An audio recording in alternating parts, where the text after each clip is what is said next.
Welcome to the Reduce Cyber Risk Podcast, where we give you the tools you need to meet your regulatory requirements while helping keep the evil hacker horde at bay. Hi, my name is Shon Gerber, and I'm your host for this action-packed, informative podcast. Join me each week as I provide the information you need to best protect your business and reduce your company's cyber risk. All right, let's get going.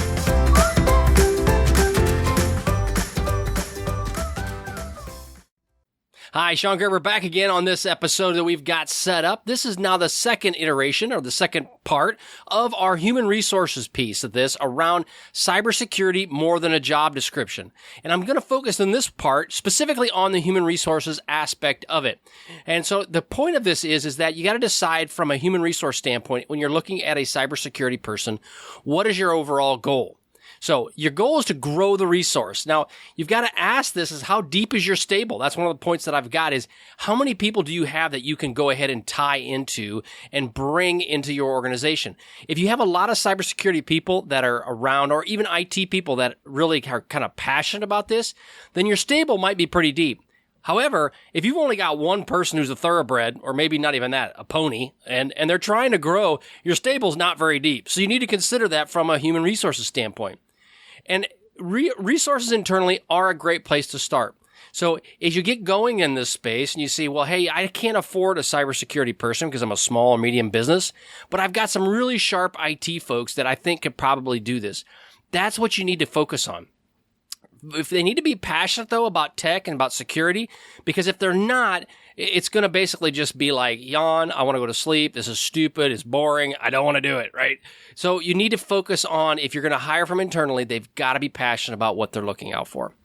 And they need to have a strong capability coming right out of the gate. Now, what I mean by that is they don't necessarily need to have all the security kudos or the security certifications to make this part happen. However, what they need to do is they need to be somebody that's willing to learn. And it really, at the end of the day, it doesn't come down to your intellectual prowess around this. It comes down to how much are you willing to learn and grow. Now, obviously, there are people that are much smarter than me in this. There's a lot of people much smarter than me at this. But I will say that if you can be really super smart, but if you're not passionate about it and you don't really want to make it happen, it doesn't matter. It's not gonna work. So focus on people who, one, have humility. They know that they don't know much and they want to learn and that they're willing to grow. If you focus on those people and then two, have somebody you have a resources that you can tie into, somebody within your organization that you can draw upon. Now, if you need a thoroughbred right away, I'm not saying that's me by any stretch of the imagination. I like this old donkey, right? It's been ridden really hard and put away wet. So I am not a thoroughbred from that standpoint. But if you want this rock star from JP Morgan or from Citibank or somebody like that, well, you're going to need to pay for them, right? It's going to cost you a lot of money, but there's some things that come with that if you decide that. And what you want to look for from that point of view is a CISO, Security Information Security Officer, an Information Security Director, or a Senior Security Architect. They will be able to give you that level of expertise you may need. So if you go down this path and you're really looking to want to start a little bit higher rather than trying to grow it from within, one of those three roles would sit you up very, very well as it relates to finding a good resource that can get moving right away. Now, you can outsource this. It can be done locally or it can be done globally. Now, if you're in a small town, you might want to go global. It might be hard to find it in a smaller area. However, you can find these people locally. And do you want to be able to rent the capability? So a CISO, Security or Chief Information Security Officer as a service or security as a service. This can happen from the United States, India, China, you name it, you can get it. Now, you have to ask yourself, though, from a compliance point of view, you may or may not want somebody within those countries, especially if you have a regulatory requirement around the U.S. government. That may put you in a different position. So, but you can get these resources from other places. India and China have great people that can do this. However, you got to know who is your audience and who are they going to talk to. That can cause you some challenges, but there's some really good resources in all these places. Cost can be a driver, and you may or may not get what you really are paying for. And I don't mean this in a bad way, but right now, because cybersecurity is hot, right, and people are always looking to get into it, there's a lot of people out there that'll say, hey, I'm a cybersecurity expert. I met a person a while back that said, I'm a cybersecurity expert. Well, then I started asking deeper about what this gal knows, and she's a super nice gal. And nothing against ladies or men or any of that. It doesn't matter. It all comes right down to she didn't have the experience to really call herself as a cybersecurity expert in all these areas. Now, she's very good in compliance, but she wasn't good in other areas. She just didn't have the expertise. So the cool part about that is you just really have to know. And that's why this training is put out there so that you get an idea of what you're really looking for when you're trying to find a cybersecurity person. Again, not a jab. It's just plain experience. You got to have that. And you need to ask the right questions. No matter if it's a guy or a girl, doesn't matter. Okay. You got to have the experience. And as you all know, resumes can be deceiving, right? So the big elephant in the room then comes down to is compensation. What are you going to pay these people? Now, you can look online, and it goes from all over the place. I've seen security officers down to as low as $70,000, which is great if you can get it, but I guarantee you get what you pay for. So you might get someone who says, hey, I'm a security officer, I can do it, and they're paying them $70,000, and you're going to get $70,000 in quality, right? But I've also seen guys that have commanded serious money that at the end of the day, they're not so good. They're about at my level. So they commanded serious money, not me, but they're at my level. So you got to kind of weigh all that, right? So how much are you willing to let go? And you got to ask, how much money are you willing to put into this to get you what you want? If you have a regulatory or compliance requirement, you may want to spend the money. If you don't, then I would start lower. I just really would. And also, what is your risk tolerance? Do you have a very high risk tolerance? Are you willing to accept a lot of risk? If you are, I would go lower and groom that person, because bottom line is they're not going to stick around. I mean, it's harder to keep them around, I should say, because if they start building these creds and they start growing as far as a security professional, they're going to keep their eyes open and they're going to get poached by somebody. So you want to kind of also keep that in the back of your mind. Now, a CISO, standard security officer, will range from about $150K to $380,000 US standard, right? So with $380,000, you're talking to JP Morgan, Citibank, big regulatory banks and so forth that have a lot of regulatory requirements. You're going to command that kind of money. And I've seen some upwards of $500,000 for a security officer. Is it worth it? I don't know. Supply and demand. I ain't getting paid that. So the point of the matter is that that's really good. If you can get it, good on you, right? But you're talking a CISO who's probably making on the average between about $180,000 to $200,000 with compensation packages and so forth. You may have bonuses in there, you may not, it depends, but that's about the average rate for a security officer, depending upon the size of your organization.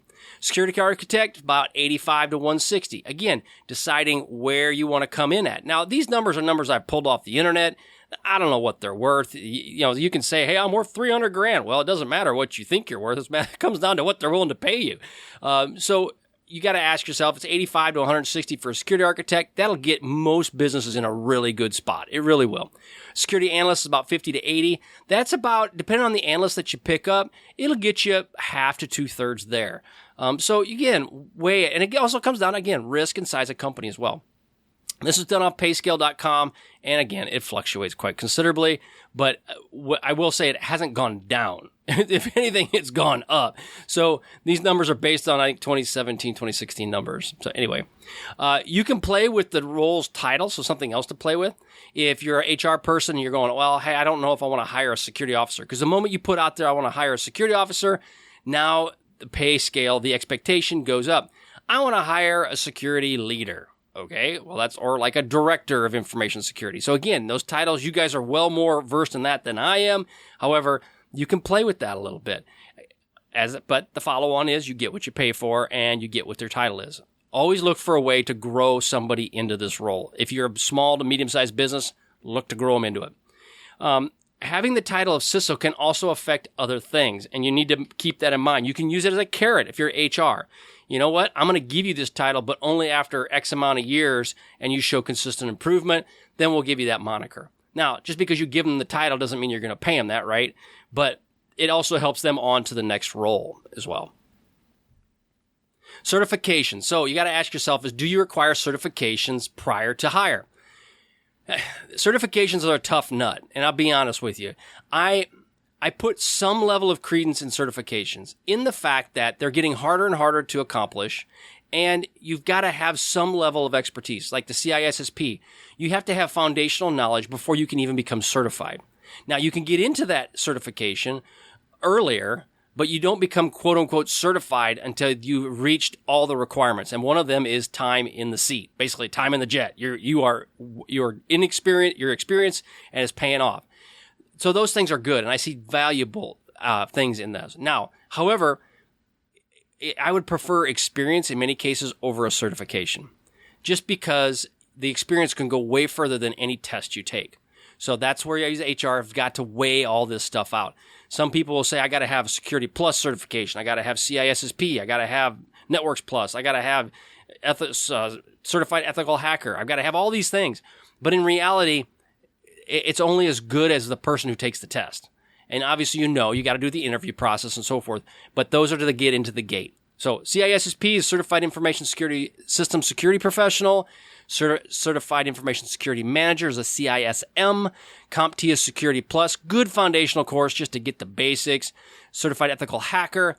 And then GSEC, which is a SANS GIAC Security Essentials. So all of those are very valuable, and they're great ones to get somebody started. And if you're going to have a certification or requirement so you can kind of narrow out the field a little bit from everybody throwing their information out there, then do it like that. These are some really good certifications to use. If you're looking for a CISO, CISSP is kind of the standard thing.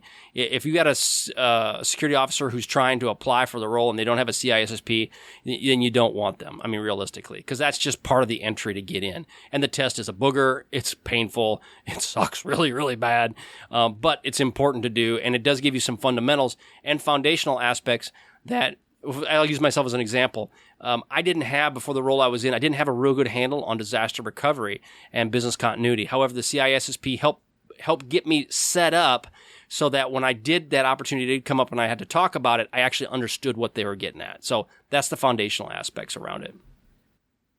Okay, so that's this episode. We talked about the human resources, and we talked about the key pieces around having the fact that you are looking for specific people. You got your security officer, you got your security architect, your director of information security, different roles. You can play around with these roles however you feel necessary. We talked about compensation and the high price of compensation. Again, it comes down to how much are you willing to put up with and how much are you willing to put out of your wallet. And lastly, I'd also recommend you train from within if you're HR. Work on training somebody within that has the skills, and more or less than anything, they're hungry and they have the desire to learn. If you do that, that's going to help you out immensely.